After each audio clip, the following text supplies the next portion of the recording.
भक्त कैसा होना चाहिए और भक्ति कैसी होनी चाहिए, इसका एक बेमिसाल उदाहरण है मीराबाई।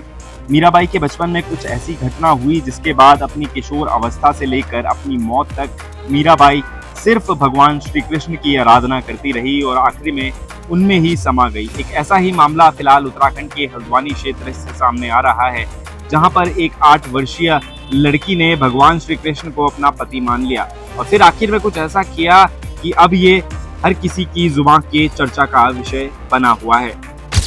13 साल की तपस्या, कृष्ण प्रेम में इस कदर वो दीवानी हुई, मीरा की तरह उठा लिया कदम। 13 साल की तपस्या अब हुई पूरी।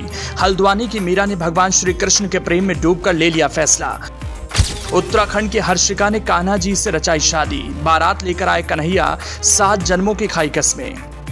उत्तराखंड के हल्द्वानी में एक अनूठी शादी हुई जिसकी चर्चा हर जगह हो रही है। यहाँ कृष्ण भक्ति में लीन युवती ने जीवन भर कान्हा के साथ रहने की ठान लिया, जिसके बाद बड़ी धूमधाम के साथ उनकी मूर्ति से शादी रचाई। ये शादी पूरे विधि विधान के साथ कराई गई। विदाई कार्यक्रम के बाद कान्हा की मूर्ति साथ में लेकर युवती कार से रिश्तेदार के यहाँ पहुंची, जिसके बाद अब ये शादी सुर्खियों में बनी हुई है। हल्द्वानी के इंद्रप्रस्थ कॉलोनी में 21 साल की हर्षिका पंत बचपन से दिव्यांग है। उसके शरीर का निचला हिस्सा दिव्यांग है। अपने दैनिक कार्यों के लिए भी उसे दूसरों पर निर्भर रहना पड़ता है। हर्षिका भगवान श्री कृष्ण को दिल से अपना पति मान चुकी थी, जिसके बाद हर्षिका ने वृंदावन से लाई गई श्री कृष्ण की प्रतिमा के साथ 7 जन्मों की कसमें खाई और अपनी मांग में कान्हा के नाम का सिंदूर धारण किया और 7 फेरे लिए।